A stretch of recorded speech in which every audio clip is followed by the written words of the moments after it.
And so I'm delighted to invite Professor Claire Young. Claire is Professor Emerita at the UBC Peter A. Allard School of Law. She's a co-author of 2 books and the author of numerous articles on tax law and policy. Claire has been awarded the UBC Killam Excellence in Teaching Prize not just once, but twice during her career at UBC. And today, Claire will discuss the income tax system as a tool during the pandemic. And Claire, I invite you to take over and share the screen. Thank you, Aideen.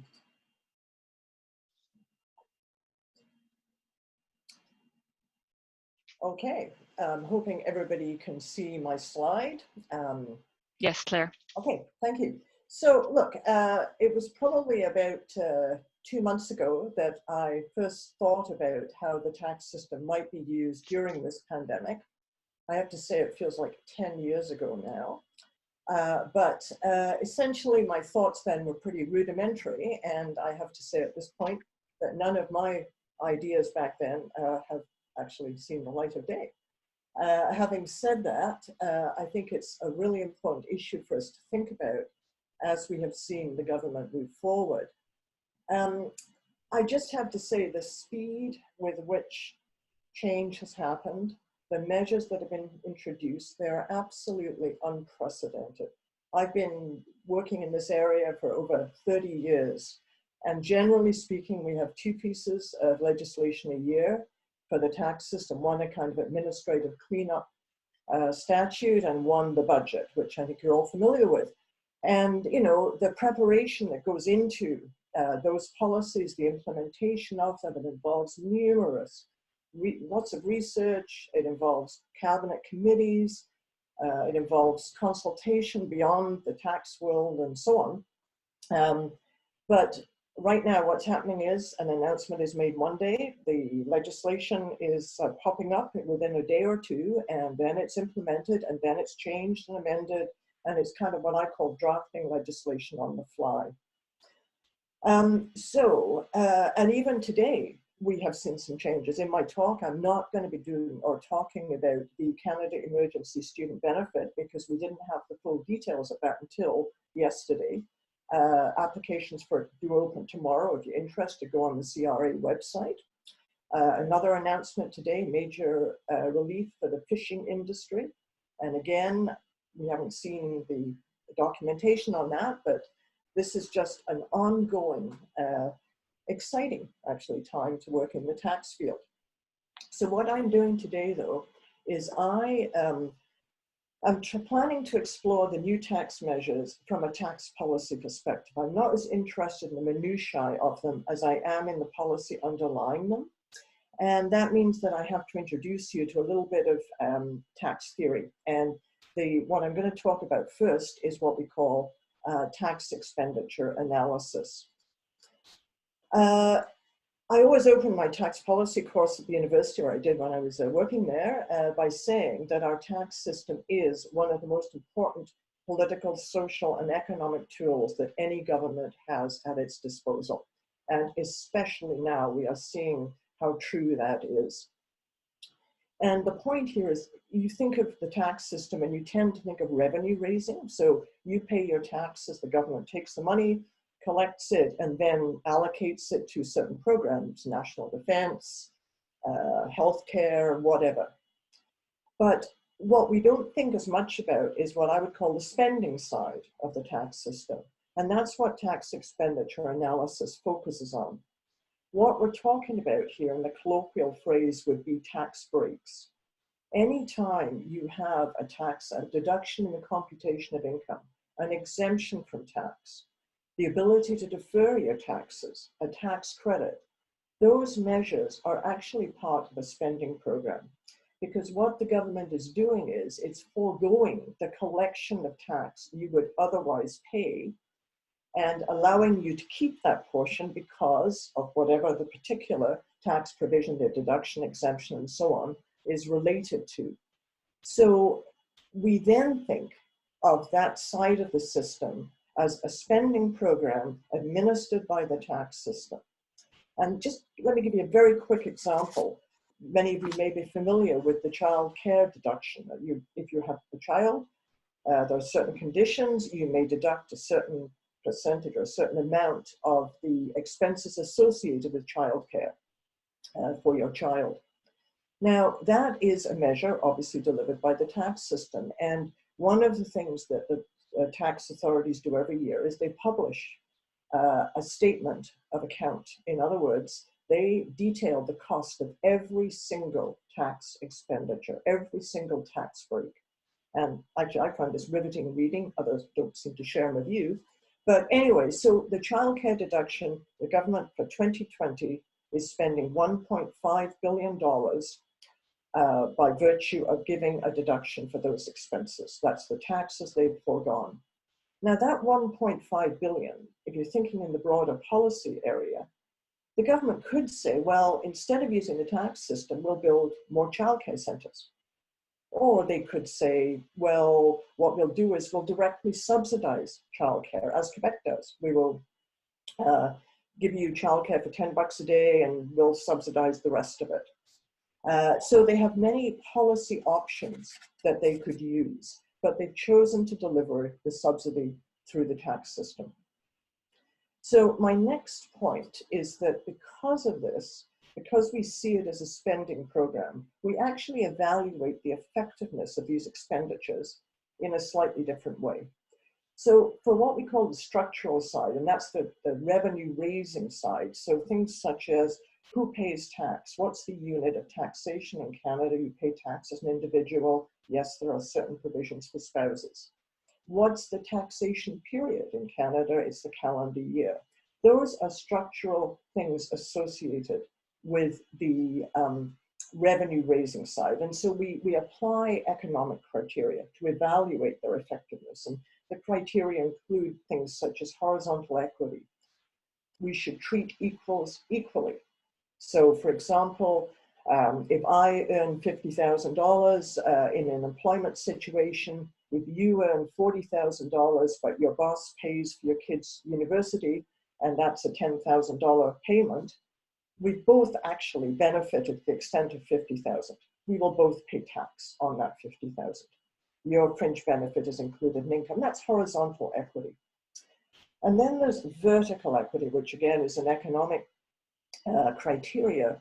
And there is a recognition that people in different situations should be treated appropriately differently. And so that's why, for example, we have graduated tax rates. We, as you may well know, we have 5 federal tax rates.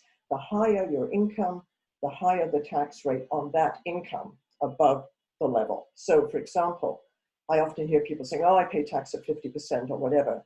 You actually, if you're paying federal and provincial tax, probably, very likely, only pay that on income over $210,000. So the high rate doesn't apply to all your income, just above a certain threshold. But then we get to the spending side, and those criteria just don't work because these are social and economic programs that are being delivered. So we need to really focus on the impact of the measures. We need to focus on fairness. Who benefits? Who does not? If they don't, why don't they? Is it the nature of the expenditure itself, or is it some other qualification? So those are, to me, important points that we need to think about as we evaluate the tax measures that have come in as a result of the COVID pandemic. So why use the tax system to deliver these subsidies? Well, first reason really is the infrastructure is there. Like CRA has a lot of information. You file a tax return, they know an awful lot about you. It's pretty easy to build on that to deliver these expenditures. A second reason is that some expenditures are means tested. So for example, the GST tax credit, a tax credit given to low-income people to recognize the impact of the GST tax on them, which means they're actually paying a bigger proportion of their income in that flat tax. So we means tested and we say, okay, if you have income, once your income reaches roughly $44,000 as an individual, you'll lose that credit. But again, this could be done through the tax system. Accountability for changes in circumstances. You know, you get married, you have to tell CRA. You separate, you tell them. You have children, they have that information.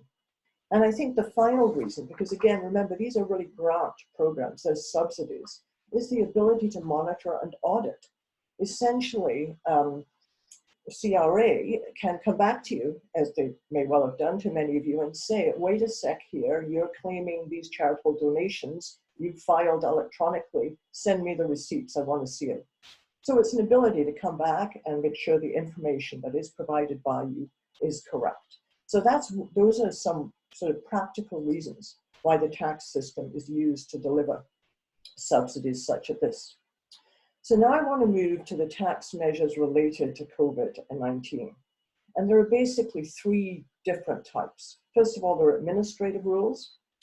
Secondly, there are changes to existing rules. And the third thing, which I'll come to in a second on the next slide, is there are actually brand new rules. So administratively, well, good news, folks, if you haven't filed your tax return for the year, you're just fine, sitting fine. You've got till May 1st to file. If you owe money, very important point, you have till September the 1st to remit that money. And, you know, take my advice, don't send it until you have to. Use it instead. That's a deferral, so to speak. We have changes to existing rules. And here we have the Canada Child Benefit, which again, it's a refundable tax credit. And I'm going to talk a lot today about refundable tax credits. I'll come back to exactly what that is in a second. It is a credit that recognizes the costs of raising children. It's a very broad way of putting it. If you're entitled to it, it is means tested. You receive payments, direct payments, and that's the point. It's refundable. There are so many different expenditures, deductions from income, exemptions, credits, just a regular credit. But a refundable credit means you receive the amount whether or not you pay tax. And that's absolutely key if you are using the tax system to deliver social programs, in my view. You can certainly means test them, but you need to be able to deliver the subsidy directly to somebody, and the refundability, the requirement that there's no need to pay tax. They're not giving you back tax you would otherwise pay. It is just a straight payment. So the change there, $300. I think the date for that is May, this month sometime. GST tax credit, I mentioned it earlier. Same principle, income over 44,000 as an individual, you'll lose it. I think the figure is 54 for a couple, but you will receive double your yearly amount. So these are amounts being directly delivered to people with relatively low middle incomes. The final change in existing rule is, and I shouldn't say it's an odd one, but it's not consistent with the others. It's simply that, and I'll try and explain this as best I can. If you are retired, you may well have income in a registered retirement income fund. That's called a RIF. The rule is that you basically, if you put money into your RRSP, your personal pension plan, or if you have money in a workplace plan that is a defined contribution plan, when you turn 71, you have to put those in what's called a RIF. And there are strict rules about the RIF. And one of the rules is that you must withdraw a mandatory amount each year.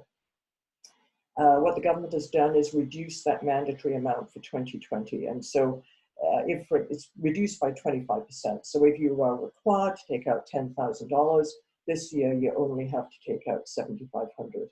And that's there in part to recognize the volatility in the equity markets right now, because these funds are usually invested in equity and to a certain extent fixed securities as well. Now, I just want to mention, I think, a really important point. And again, I keep saying the same thing, and you'll see when I move on to the new measures. These are social programs that are being delivered through the mechanism of the tax system. So a key issue is accessibility to them. And it's sort of, you would think, well, fine, just file a tax return. And yes, that's what's required, but a lot of people do not file tax returns. And there's many reasons, right? So for example, some people do not have the ID or the documentation to be able to do that. Some people, and this is more common than you would think, believe, even though they have very low incomes, that if they file a return, they'll have to pay tax. And, you know, as we know, to the extent that you have a relatively low income, you will not pay tax, but you will get the monthly or probably quarterly payments with respect to these tax benefits. Some people, you know, have no fixed address. I mean, homeless people living in shelters. They, you know, don't have a bank account for deposit, for direct deposit. They're not able to cash a check. There are many reasons that these subsidies are actually not getting through to people. And there's been various projects ongoing, including one supported by CRA, the Canada Revenue Agency, to try and get these people who are not filing but would receive refundable credits to get them onto the tax roll so they can receive what they're entitled to. There was a pilot project in Winnipeg. Over several years, returns were filed for over 9,000 people, and $21 million in benefits came back. And that's an average of $2,300 a person. So I think it's very important, particularly as I move on now to the new measures, to recognize that we need people to file so that they may get these benefits.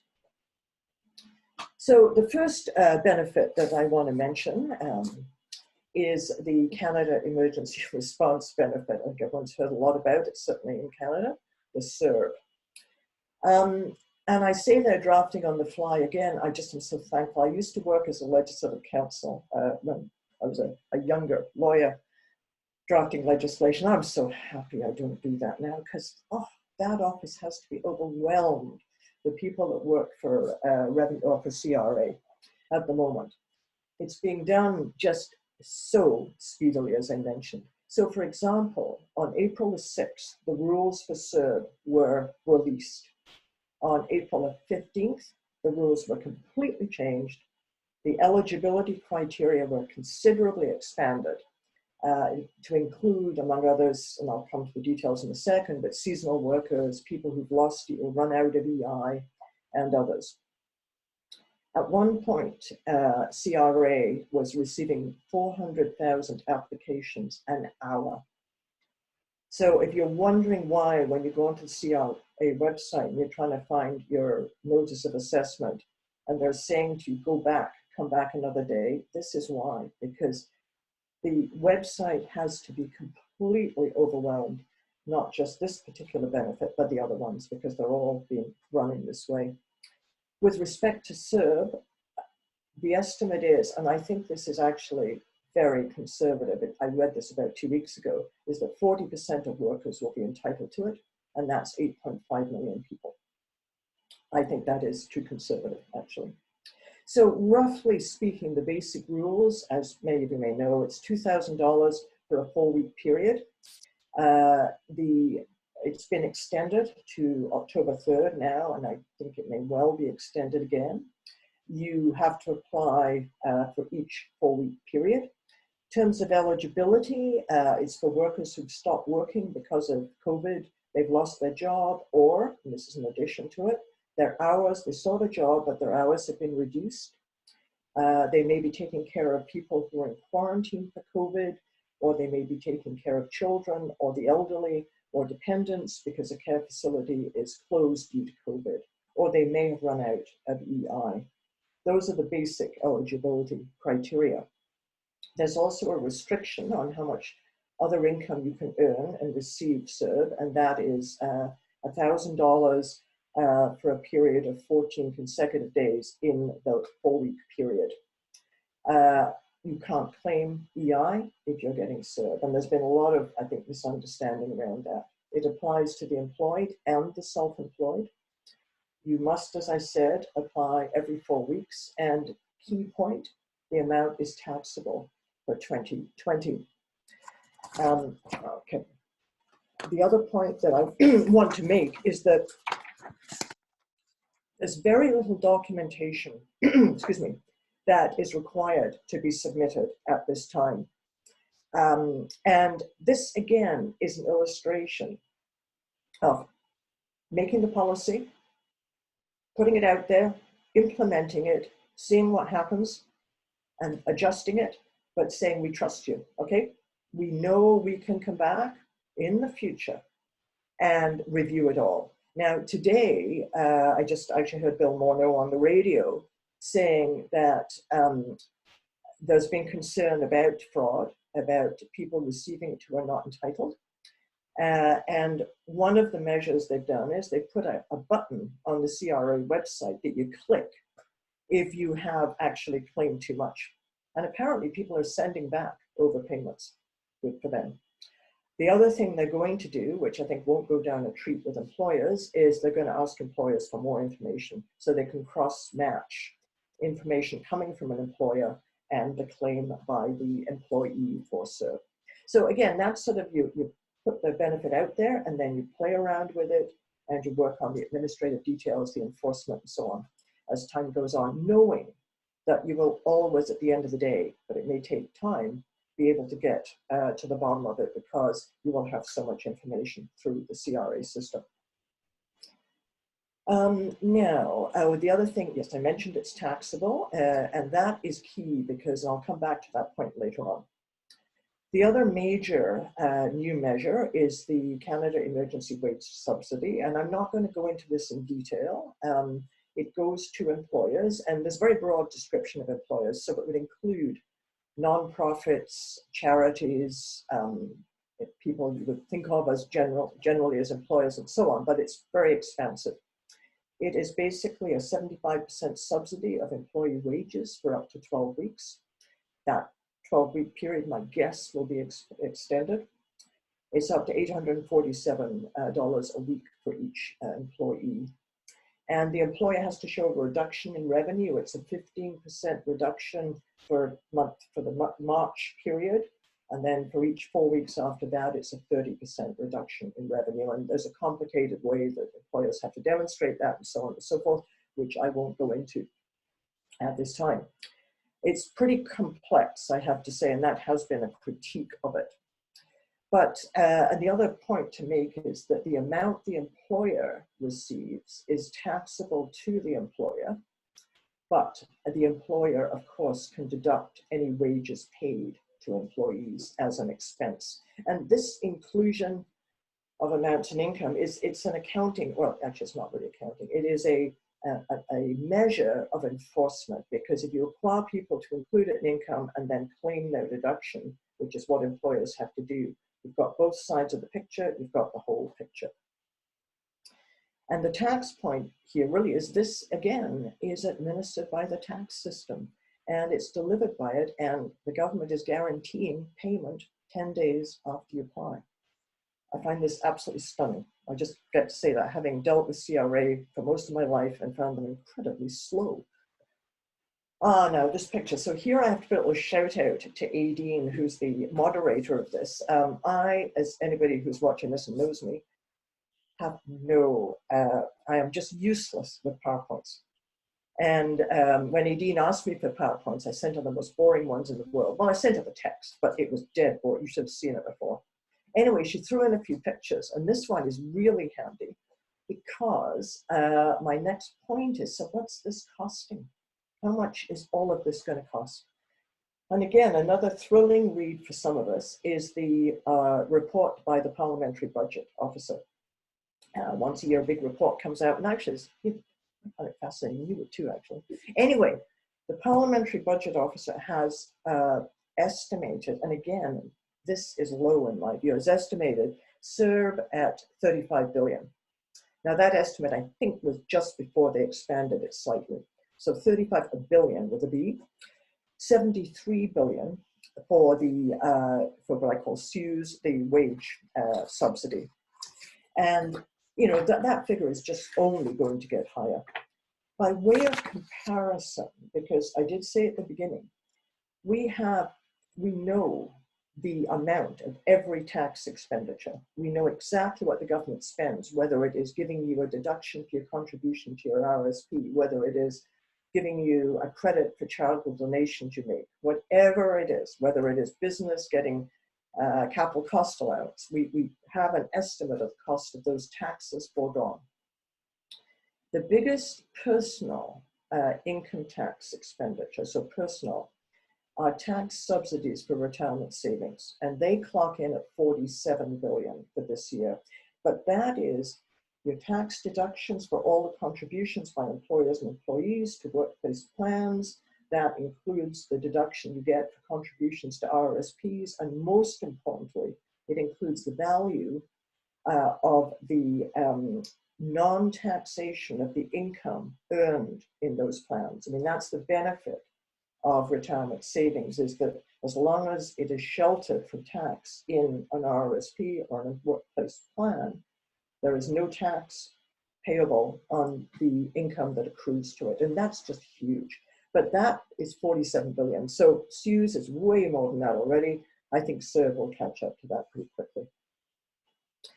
Overall deficit for 2020 is estimated to be 255 billion, climbing. To kind of put it in context, that is about just slightly under 13% of Canada's gross domestic product. So let me now go back to my tax expenditure points, and I want to apply this theory to both CERB, particularly CERB as my example, but and CEWS and any refundable tax credit that may come up in the future or that may happen in the future as this pandemic continues. So what do we think? We think of the structure. It's being delivered through the tax system. It's a refundable tax credit, and that to me is absolutely key. Because if, for example, it was framed just as a credit, you would have to pay tax to get it. But because, as I mentioned before, it's refundable, you'll get it whether or not you pay tax. If it was framed as a deduction in income, deductions in income, the value of them to you depends on your income level. And the higher your income, the bigger bang you get from it, the more money you will get from that deduction. I can come back to that in question period without going into too much detail. But I like the concept of refundable tax credit. It's as close to a direct spending program that is well targeted as possible. And I say there, it's targeted. And here, you know, there are basically conditions to be met.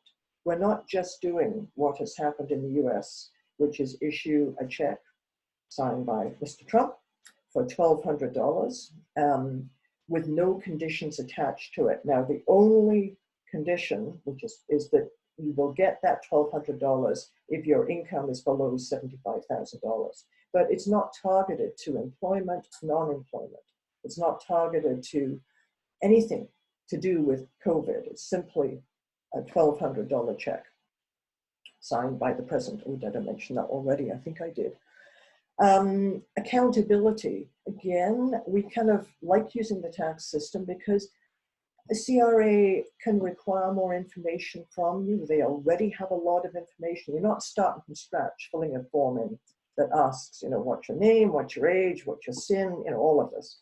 So a lot of it's already there. Delivery, pretty straightforward. It's either direct deposit or a check. And I should say that so many people now are e-filing their tax returns. And I should say I highly recommend that, using NetFile, which is the federal government program. And they're opting for direct deposits. So that's why the government can say, you know, you put your application in and 10 days later, there will be a deposit in your account. So that's handy. You're not waiting for something to turn up much later. All of these programs have what we call as a sunset clause, and that means they have they're for a finite period. Already we've seen the CERB has been extended. The opportunity to extend is always there, but we're talking about budget measures here, and I'm using this, it's the spending program, it's a social program. It's just the method of delivery is the tax system. And one of the important things with budgetary expenditures like this is you need to be able to review them. You need to be able to see if they're working. And one way of doing that is having them for a finite time. And then you take a look, do we need to continue it or can we stop? The other thing is, the final thing, which I think is pretty important, is that indirectly, these tax measures take income level into account.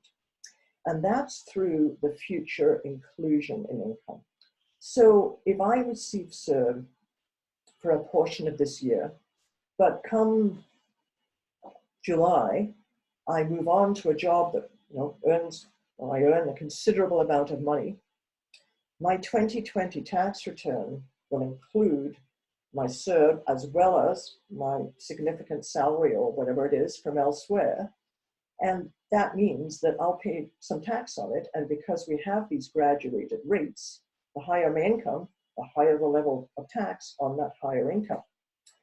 And that sort of makes sense in a way. It seems sort of fair. It's consistent with the fact that we have graduated tax rates for a reason. And that's because we take ability to pay into account. And I contrast that. So just to give you a sort of a quick point there, many of, well, certainly, I'm retired. How can I say it? I'm retired. It's great. And I get OAS. So to the extent that anybody who is eligible for OAS is going to receive a $300 one-time payment. Now, if I look at that and use these criteria to think about it, you can say, well, first of all, that payment is not going to be taxed. And there are many arguments you can make that people who are older have more expenses and so on and so forth. I'm not getting at that at all. I'm just thinking from a tax expenditure analysis point. The difficulty is that everybody who is eligible for OAS, that is a considerable number of people, and it is a considerable number of people because they do not start to claw back the OAS until your income reaches the low 70s, 72, 73,000, begins to get clawed back, and it's not fully removed until your income is over 100,000. So there's a lot of people with considerable income. Everybody's getting the same. We're all getting exactly the same amount. And that is the point I'm making, is that because when you do it through the tax system, you're taking income into account and your income level, and you're recognizing the importance of that, or the importance of ability to pay and so on. A straight $300 is terrific for all the policy reasons people would argue, but it is the same, doesn't matter whether you earn $75,000 or you have $10,000, you get the same amount. So, I know Edene's gonna close me up in a minute. Final thoughts, and again, I have to say this is a picture of where I used to work, I think. I didn't put it up there myself. Tricky. So these, I guess my main point is these are social and economic programs, and they need to be evaluated as such. So who wins, who loses? Other criteria, certainly most of my work in the tax policy field has looked at gender and taxation, class and taxation. So what is the impact when you take gender, race, income level, wealth into account? And the answer to those questions, or that issue, is we have basic socioeconomic data we can work with now, but what we don't have, and what I am so excited to see in the future, is data about the impact of these particular measures. I can tell you, for example, that women earn 87 cents on the dollar compared to men, and I can give you examples of the impact of that particular fact within the tax system. But what I can't tell you today is the impact on CERB or the impact on SUS. And as for what next, I've got all kinds of ideas, but I think I'm seeing Edine in a tiny corner of my screen here saying time to wind it up. Thank you. So what I will do is, I think there is one more. Oh, that was it. Again, not my doing. Nice picture. For those of you not in Vancouver, enjoy. So thanks a lot. Appreciate it very much. And I'm looking forward to the questions. Thank you, Claire. I'm going to take back the screen and move over to our questions platform. And I think I need to, I'm sorry, I don't believe I have it open right now.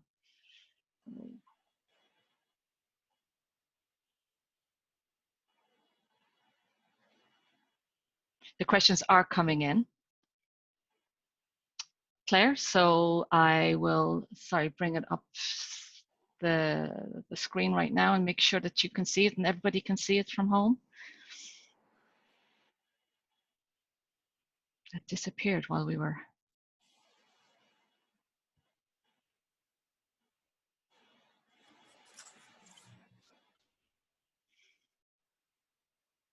So Claire, can you see the screen?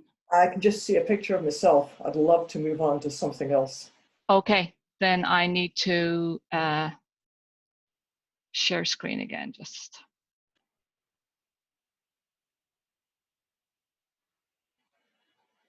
Sorry. This should work now. Oh, yeah. Super. I'm going to move us out of the way. It just takes a moment to kick in, Claire. Gotcha. So I'm going to highlight the question as we discuss, Claire, and I'll call out the question and then you take a moment to consider. I'm just going to also move to popular questions. So yeah, so our first question, Claire, do you think it would make more sense to implement a universal basic income rather than continuing to roll out separate programs for various groups of people? That's a great question. And the reason I say that, and again, remember, I'm coming from a tax perspective, right? That's my background, so to speak. It's a question everyone's asking, and it's not surprising. As you may know, BC has a think tank, or it's, I think, 3 academics working on preparing a position paper for the government on that exact point, a universal basic income. It's come up as a question in the past so often, and I think it's particularly prescient that it comes up now. So in terms of whether I go for that over separate programs, I'd rather actually, I mean, I think obviously if you had universal income, then you would not have the separate programs, but it sort of is a broader issue. If you're talking about using the tax system, what you're talking about is what we call negative income tax, where essentially through the income tax system, you would deliver a certain amount to people to do as it's their money and so on. Now, the positives of a universal income, I think as people would know, are it removes to a significant extent, in my view, the stigma of things such as social assistance and other welfare-related programs. It gives autonomy to the person receiving it to use it as they deem appropriate. And for all of those reasons, I've been a fan of the universal income. I've never been a big fan of using the tax system to deliver it, but because it's always been so complicated in the past, but I think we're seeing now it could be an easier way. So the short answer, I'm not good at short answers, is that I don't know if it makes sense right now to do that, but I really hope that if I say when this is over, and of course we have no idea what, not just when that is, but what even over means. But as we move forward, what I care about is that we see all of this money that we have been generating and that we've been spending. When it's needed, it's there. And I can talk a bit more about that later, but it's there. So let's see us continue to use the funds that we've been able to find so easily in a progressive manner such as this, whether it's a universal income or whether it's enhancing current programs. Mm-hmm. Thanks, Claire. Claire, how is it fair that people get $2,000 through CERB, but people on disability receive much less than that? I've got no answer to that. Of course, it's not fair. You know, how the figures came up and so on. I mean, I guess my short answer, of course, it's not fair. My perhaps longer response is to try and think where the $2,000 figure for CERB came from. And I'm sure it came from economic modeling that took place in CRA and so on. And, you know, it's like the immediate, huge, giant issue with millions of people, quote, you know, in terrible financial situation compared to the well, not tragic, but the very difficult ongoing underfunded life for people with disabilities. And it's really a social decision that at some level has to be made. So I certainly don't think it's fair. And I do think that the disability tax credit is inadequate. There's no question about that. And changes need to be made. Okay, thank you, Claire. And I'm going to remind our participants today that there are a lot of questions coming in. So if they want to take a look through the questions and vote for ones that they would really make sure that Claire does get to answer. Claire, do you foresee some sort of government assistance or UBI being put in place permanently after this is over? Well, I think I've sort of addressed that question. Yeah. That was the same point, really. We hope that they will find. Yeah. That question keeps coming up. It's great. Yeah. For people who are working from home during COVID, would we be able to claim internet and electricity in our taxes for the months we're working from home? It's a great question. No, it's funny you put that question in. Whoever asked that, like, you got my attention. I'll tell you why. When I was thinking about changes we could make to current rules, there are rules that relate to, quote, home offices that allow you, if you qualify, to deduct certain expenses, and they would be interest on your mortgage, they would be utilities, internet, property taxes, all proportionate to the size of your home office. But those rules say, one, if you're employed, your employer has to require that you work at home. So I was thinking, well, how about we expand that and say that if you work at home because you do not wish to go to your place of work because of COVID, it should be expanded. And I think, so my short answer to somebody who's working from home, and I'm assuming is employed, is yes, if your employer requires you to do it and your employer fills in a form that CRA require, you will be able to deduct expenses related to the size of your office. Now, you know, it's on the CRA website, but only if you're required. If you're self-employed, you've got a problem, because it has to be what's called your principal place of business. And generally speaking, so for example, if you're a practicing lawyer who's a partner in a law firm, self-employed, your principal place of business is your law firm. And so working at home, you will not get it unless they change it. So one of the things I think could be done is tweaking of that. But if your employer requires you to work at home, there are many expenses you may deduct. Check the CRA website. Okay, great. Good advice there, Claire. Thank you. How are the arbitrary amounts for each group of people decided, the students, workers, seniors, and why the differences? I think you may have touched on this a little bit, that 2,000.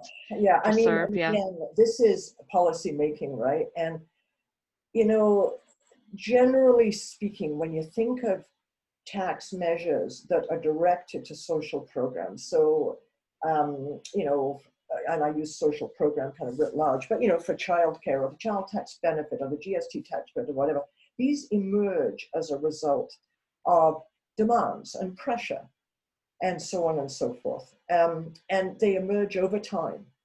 And, you know, they get reviewed and considered. This is just so fast that it's almost like, you know, people who are experts on seniors are not talking to the experts on COVID in the workplace. We're not talking to the understanding of how students endure, or not endure, but how students, you know, work their way through this, like what happens with the summer job, what happens with all of this stuff. So it's just, I think it's because it's just being done in parcels and then bingo, decision made, and out they go. I don't think there's any particular good policy rationale for some of the differences. Ooh, I like the next question. I can see it. Maybe others can't. Go ahead, Aideen. Yeah, okay. How are the SERV, and just in case people are just listening on their devices, how are the SERV and CEW programs being funded? And second part, will the government increase taxes in the future? Yeah, that's what we're all worried about, right? Well, you know what, that I can, okay, I'm going to take the second question first. And I'm just going to say, if you heard Bill Morneau on the radio this morning, he said the government wouldn't be increasing You did taxes. say that, yeah. You may believe that if you wish. I will come back to that point. How is it being funded? It's being funded this is not just Canada. So when Canada, we're spending billions and billions and billions of dollars. Normally, what would we do? We'd borrow it. This is Canada. We'd borrow the money, right? And the way Canada borrows money is to issue bonds. and investors buy the bonds. So the investor gets the interest on the bonds, Canada gets the millions that the investors have paid until the bonds are due, and Canada uses that money, right, for programs. But what happens when investors aren't interested in bonds because they got no money? Nobody is particularly interested in buying bonds. So what do governments do? What they do is they print money and they use that, and they issue bonds, government bonds, and they use that money to buy their own bonds.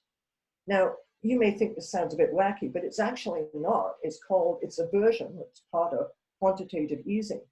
And I'm not an economist at all, but essentially what underlies it is that you need the money, and the way you do it, as I say, is through borrowing, but now nobody will lend you money, so to speak, so you do it yourself and you print more money. Now, before you think Canada's gone bonkers on this, the US is using this technique, and they are not just buying back their own bonds, they're buying mortgage-backed securities, they're buying commercial debt, they're buying up all kinds of things in the trillions of dollars. We, right now, as of April 1st, we have been spending $5 billion a week purchasing our bonds, our own bonds, and we've done it by printing the money to do it. Now, the downside, and again, I'm not the economist, but the downside is, of course, people say, what about inflation? Because your money devalues, you just print more and so on. And yes, except, you know, this quantitative easing has been used, it's been used in Japan since 2001, pretty much nonstop. They have not seen a significant increase in inflation. It was used after the great financial crisis by the US, the UK, European Union. Again, no huge surge in inflation. And if there is, there are things you can do. So that's the short answer, is we're printing money and to pay for it. Will there be government increase in taxes? You know, the government has so many things at its disposal, and if they do increase taxes, then the question, of course, is how do they do it? And, you know, that's always the thing. Do we get more tax brackets? Do we get fewer? Do we flatten it? Do we expand it? The other thing that people often forget, and I would argue strongly, is another way for government to raise money is to get rid of some of the tax expenditures. So, you know, there are hundreds of tax expenditures that cover multiple of things. And some of them, in my view, are pretty generous. And you could cut back on those expenditures. It's equivalent basically of raising tax rates because you're just not giving back or foregoing as much in taxation. But I have no idea if they'll raise taxes. And am I right in correct in thinking, Claire, that Morneau's hoping that we go out and spend? Oh yes, absolutely. I mean, the whole point, I mean, this is the other thing. I mean, the way governments stimulate the economy normally is they lower interest rates. So then you'll borrow money and you'll spend it. But the problem they've got right now is interest rates are so low. So there's no real, you know, advantage. I mean, yes, if you're remortgaging your house or something, you're quite happy about it, you can lock it in for a period. But in terms of actual spending, and of course the government wants you to spend. And, you know, with rates so low, people just aren't, you know, it's not happening like it should be happening with rates so low, but it's really not, because people are much more worried about their jobs. They're much more worried about their basic level of income than they are about whether it's time to go take out a car loan and buy a car. Right. Thank you, Claire. How long do you think the government will continue extending the benefits if the pandemic continues indefinitely?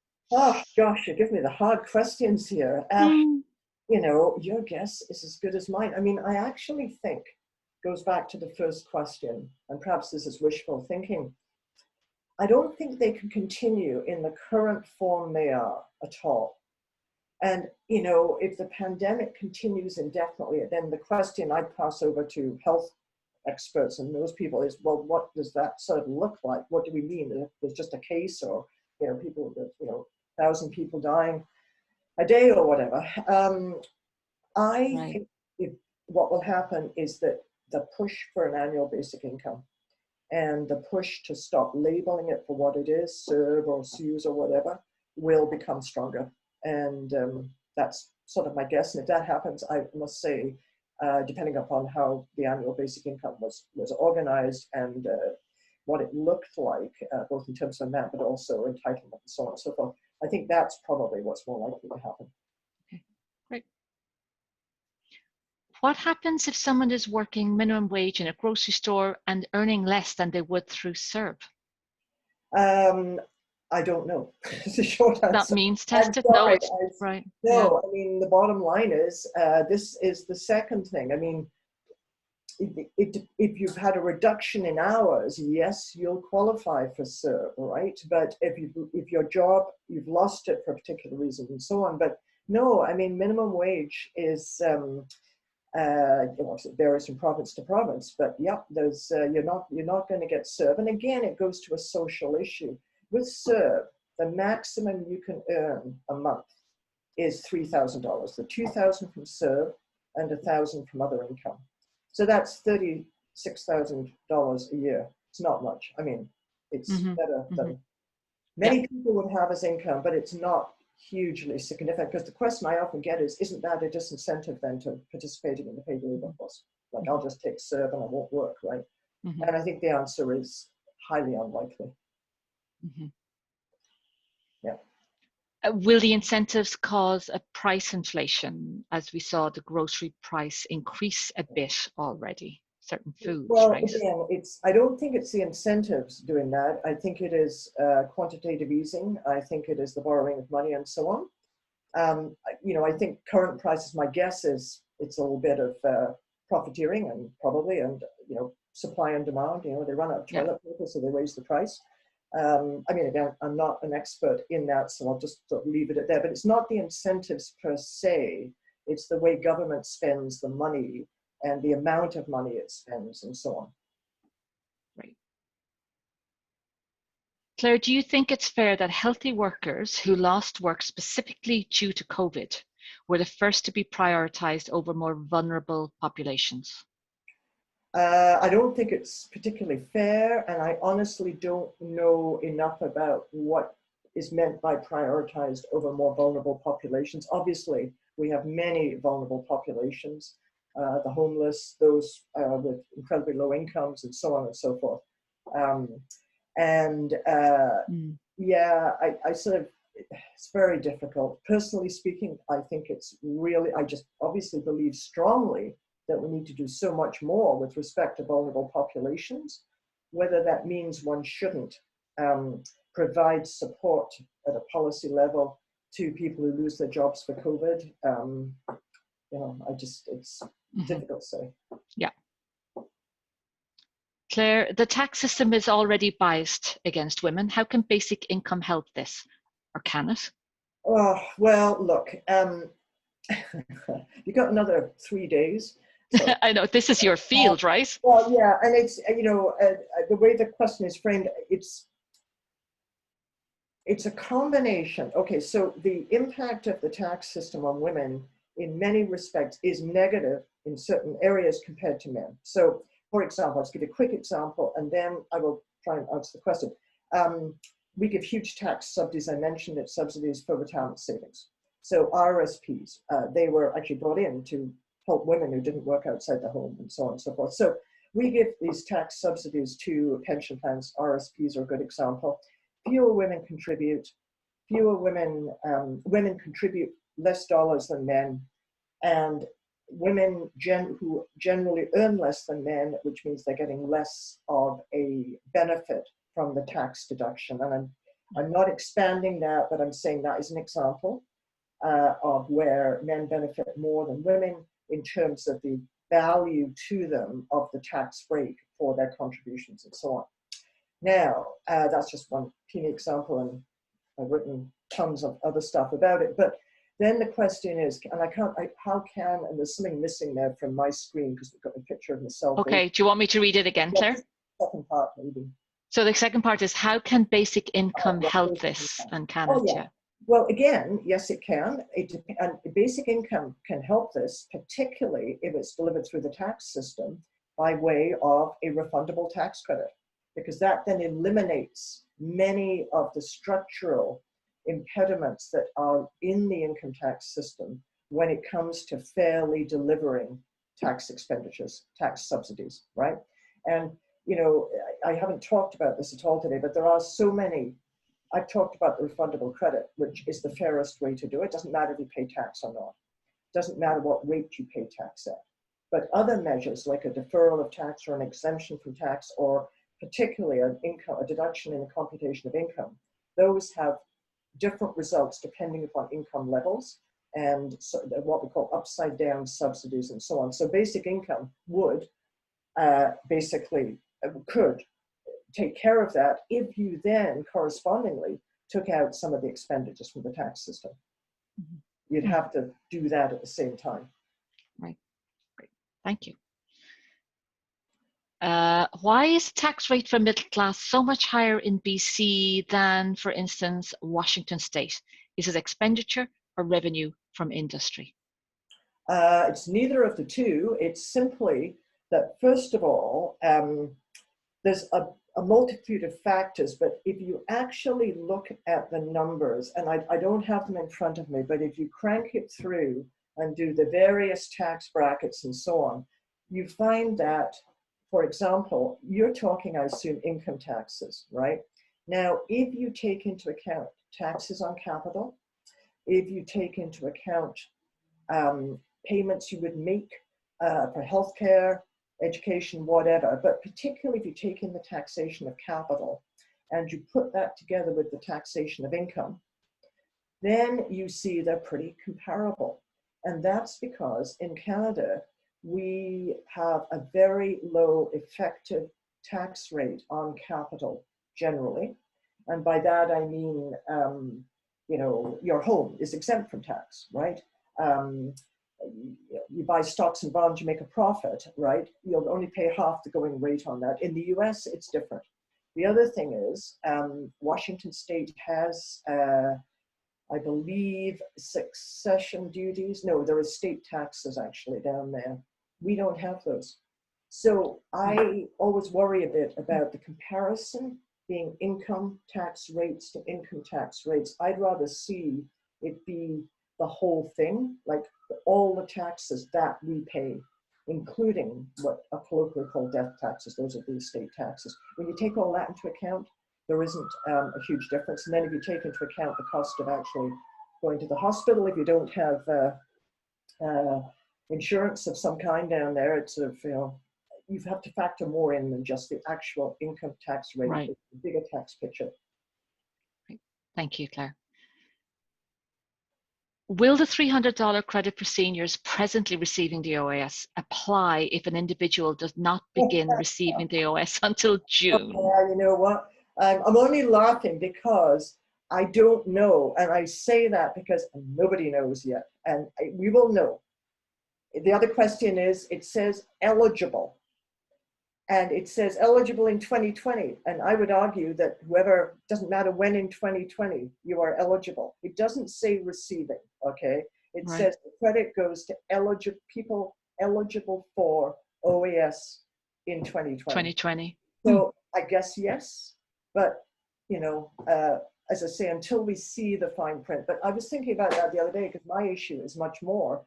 You give that $300, but what does eligible mean? What if you get 1 penny of the OAS because the rest of it is clawed back because of your high income? Will you get the $300? And again, I don't know because it just says eligible in 2020.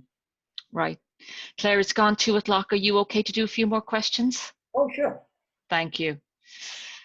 Why do people try to tell us that we have to choose between a basic income and services that women need, as in childcare, adequate houses, etc.?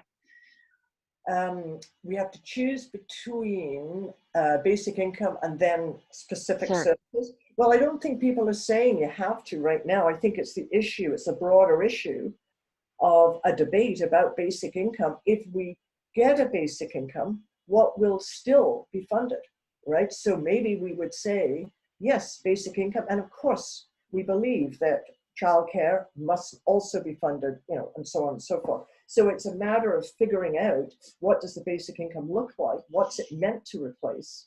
And I'm not saying it's all or nothing, because I would assume that many of the current, you know, one assumes that social assistance would go, and in its place, there would be a basic income.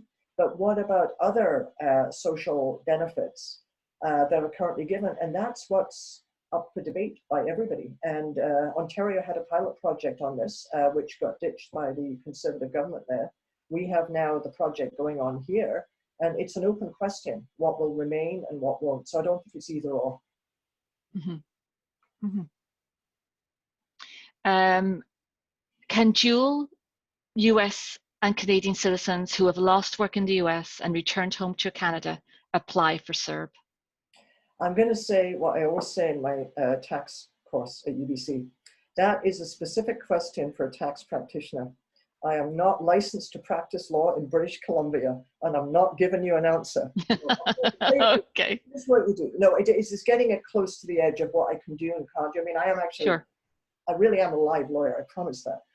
I didn't fake it, but I'm not practicing law in British Columbia at the moment. Essentially, go on to the CRA website, and I do have to give them credit. I'd often do that, but they have the description, the CRA website.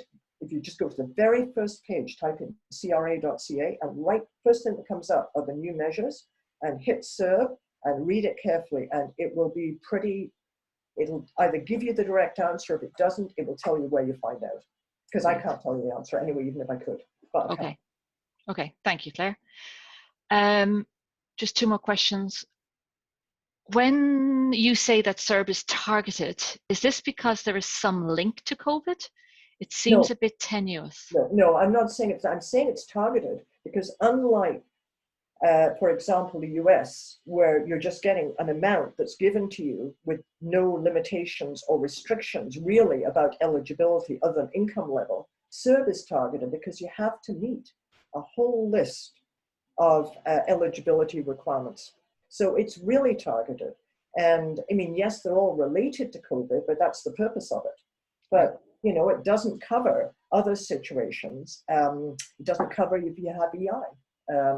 You know, it didn't cover you if you were a seasonal worker. A decision has now been made that, yes, they will be included. But that's what I mean by targeted, is that there are specific eligibility criteria that must be met, and they include the amount of income you can earn and so on, all the ones I went through. Great. And the last question, Claire, great timing. Does the government consider a senior to be a person over 65? And then there's a second part that asks, why is there nothing for those seniors between 60 to 65 who collect CPP? Okay, whether you're a senior or not depends on the program. You know, it's sort of like, you know, if I go to Shoppers Drug Mart, and I used to go when I was 55, hey, I was a senior, ace. You know, now I'm 70, oh God, sorry, shouldn't have said that, you know, but I'm still a senior. No, the short answer is, okay, certain programs you must be over 65, right? That's the bottom line. Why is there nothing for seniors 60 to 65? Again, it's a public policy decision, and you know, different jurisdictions have different ages for different things. If you're in the UK, you know, you're a senior, even you have to be 67. You know, if you're in France, you could be 62.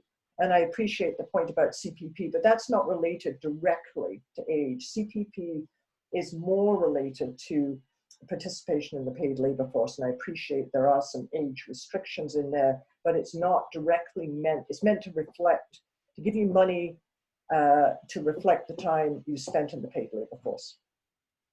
Great. So that's all our questions. So I'm going to move over to my last slide.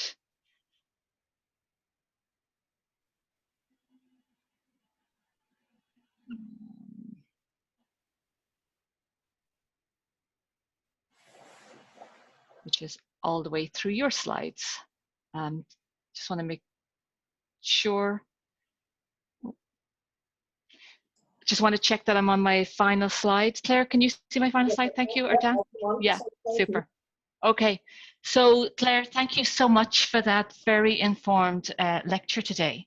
I certainly learned a lot, and I'm sure our listeners, judging by the questions that came, it sounded like we all learned quite a bit today. Thank you so much for that. Thank you to our listeners for providing those questions. And just to remind you that the session is recorded. It will be on our YouTube channel very, very soon. And for any questions, don't hesitate to contact us at our email address, info.exl@ubc.ca, or call our office at 604-822-1444. And that just leaves me to say goodbye to everybody. Hope to see you very soon and stay safe. Thank you.